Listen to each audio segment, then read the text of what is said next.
don't think it's a political game. Really? But the thing is that people read into that in different ways.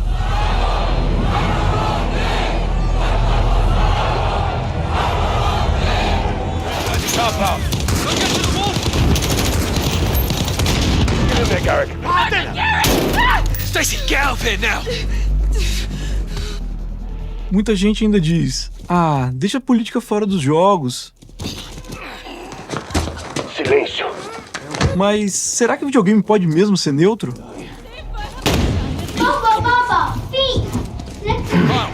Save his life, Sergeant. No, sir. Give us the wolf! Sorry. Mercy is weak.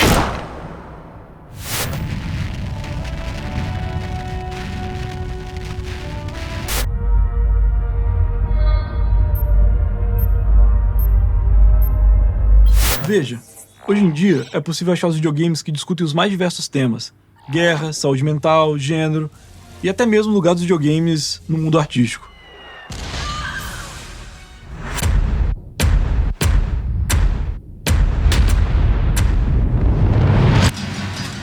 Welcome home, Max. Thanks, Chloe. Mas nem sempre foi assim. No começo, jogos eram apenas um passatempo. Jogos como Pac-Man, Space Invaders, Pong não tinham muita história ou uma narrativa complexa. Eles surgiram do advento tecnológico da época. O Command Center oferece tratamentos gráficos bastante aprimorados dos seus jogos favoritos já existentes, como o beisebol. Agora, I quit soccer to play Atari. You need more practice, Haley. Mac rules the world. Your Mac friend, Brent Rambo. Essa foi uma exploração que efetivamente criou brinquedos digitais que não davam conta das coisas complexas que temos hoje, como diálogos ou grandes cenas. Então esses jogos eram vistos mais como lazer, sem muita ligação com arte ou com a ideia de bem cultural. E não é que não existia narrativa nesses jogos, mas as limitações tecnológicas da época impediam um discurso mais objetivo. Então, os jogos eram muito mais marcados pelas suas mecânicas do que pela sua história. Space Invaders não é lembrado pelas suas discussões sobre a invasão de alienígenas na Terra, e sim pelo seu aspecto lúdico, de se manter vivo e explodir as naves.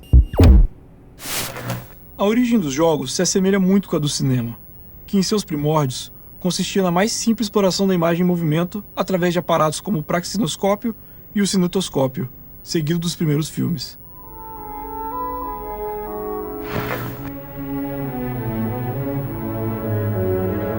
Foram décadas até que os filmes se tornassem instrumentos narrativos. E o mesmo aconteceu com os videogames. Eles se tornaram uma mídia também capaz de reproduzir discursos de forma intencional.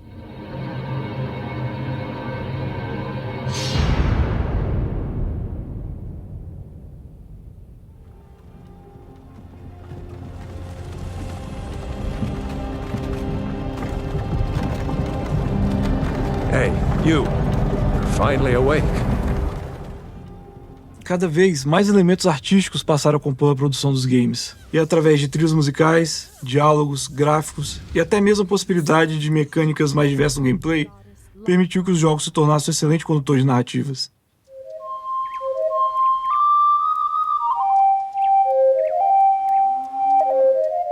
E aí eu te pergunto, onde entra política e ideologia aí?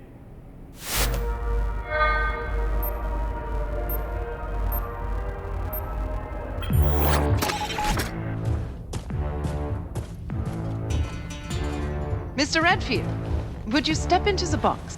No! Oh, she's seen! Getting so lonely. My husband Morel and I are staying with our friend Gary just down the street, but I come here for tea when they're away. This Lena is wacky enough for the Motley crew. Hire her on the spot.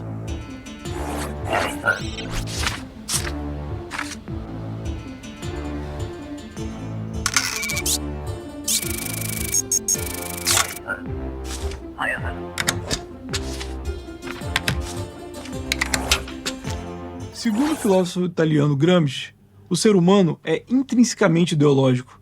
Então, tudo que ele faz está contaminado por essa ideologia. E a expressão da ideologia é a política.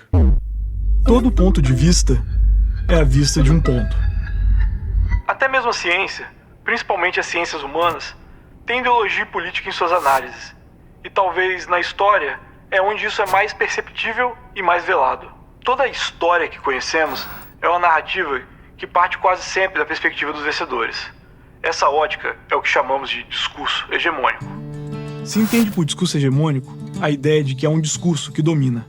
Durante séculos, os europeus se entendiam como o auge da civilização, e tudo aquilo que não seguiam seus padrões era considerado bárbaro, e a barbárie justifica a violência.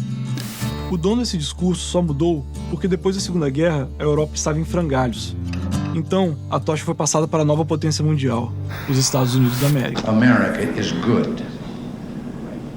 And if America ever ceases to be good, America will cease to be great. For that is merely the illusion of peace. The reality is that we must find peace through strength. Every nation, in every region, now has a decision to make. Either you are with us, or you are with the terrorists. The Democrats say, please don't call them animals, they're humans. I said, no, they're not humans, they're animals. I said, I'll use the word animal, because that's what they are. Quando no Call of Duty você encarna um soldado americano ou inglês matando um suposto terrorista no Oriente Médio, nada mais é do que a velha história do civilizado matando o bárbaro. Existe um jogo de 2005 chamado Gun, onde você, um típico herói de faroeste, escalpela indígenas.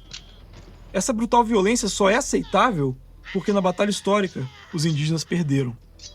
Walter Benjamin, filósofo e literato alemão do século XX, defendia muito a ideia de escovar a história contra pelo, que significa analisar a história não só pela narrativa dos vencedores, mas também analisar pela narrativa daqueles que foram historicamente silenciados.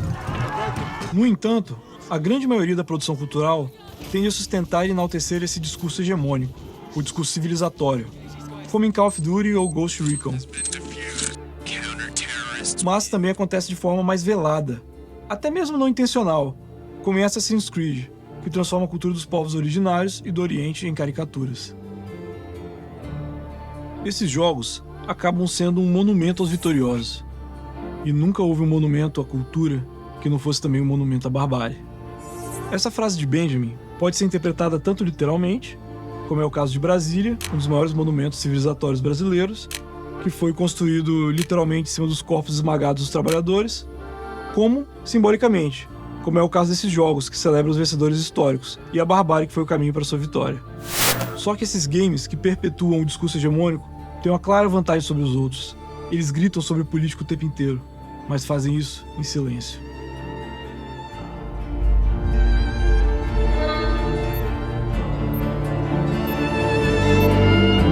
Uma vez, um amigo meu me disse que Baldur's Gate 3 era o woke. Conforme a conversa foi avançando, eu percebi que o que ele quis dizer é que Baldur's Gate 3 era um jogo muito político. O curioso é que nós já jogamos dezenas de jogos políticos antes, e ele nunca disse nada de nenhum deles. When you wake, it will be back at our camp. Back in our small, dirty, bloody patch of existence. But stay with me now. There are endless worlds out there. Countless ways to declare love. Infinite ways to express it. Too much for one night. Então, o que faz de Baldur's Gate um jogo claramente político? Mas, principalmente, por que os outros jogos se passaram como neutros? Vamos por partes. Baldur's Gate 3 é um jogo claramente político porque ele encara questões como gênero e sexualidade de forma extremamente fluida. E ele faz isso num meio tradicionalmente sexista. Não é à toa que isso é raro na indústria dos videogames. Afinal, ela é um grande filtro para esse tipo de discussão. Então, o cenário de jogos independentes, que não se submete às regras da indústria, acaba por ser um campo fértil para a produção de jogos contra-hegemônicos. Os jogos indie escapam desse filtro quando eles tratam assuntos complexos, como sexualidade, colonialismo e saúde mental, de forma diferente.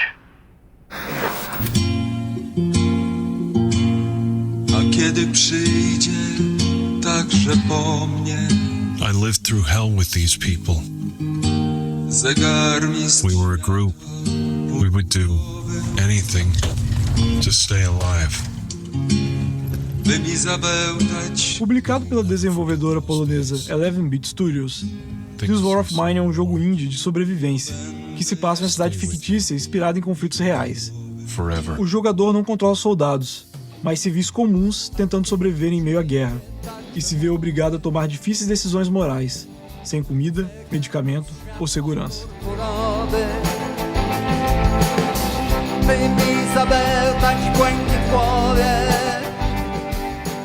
Esse jogo é um ótimo exemplo da ideia de escovar a história contra pelo. Ele foca nos aspectos terríveis da guerra, permitindo uma reflexão mais humana, e faz isso pela ótica dos oprimidos, que raramente têm voz ou representatividade. Um título brasileiro de grande sucesso, que também se propõe a fazer isso, é Hellclock, que reimagina o massacre de Canudos por uma ótica decolonial e fantástica. O discurso político hegemônico, por outro lado, passa despercebido, invisível.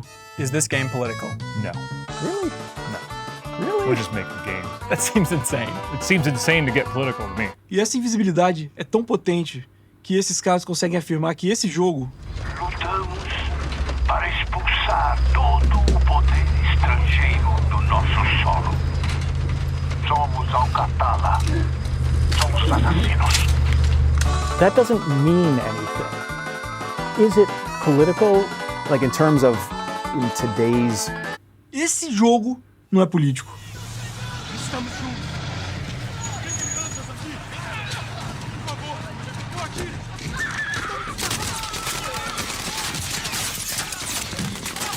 E o pior, provavelmente eles realmente acreditam que o jogo deles não é político. É um caso clássico do peixe ao que menos sabe sobre a água. Inclusive, o momento que você se declara neutro é o que você está mais encharcado em ideologia. Veja bem, eu não tô falando para não jogar Call of Duty. Eu mesmo adoro. Só que temos que entender que isso acontece em todos os ramos da produção humana. E não é por coincidência. É uma ferramenta para manter as coisas como estão, perpetuar as mesmas velhas ideias. O importante é percebermos que essas coisas não são naturais. Elas só venceram a batalha histórica. E nem eu, nem você, nem quem quer que seja, precisamos nos contentar com elas. Mas essa luta continua. E da mesma forma que fazemos política com videogame, podemos construir nossa própria política com nossas próprias ideias. É possível ter outro ponto de vista. É possível existir de outra forma.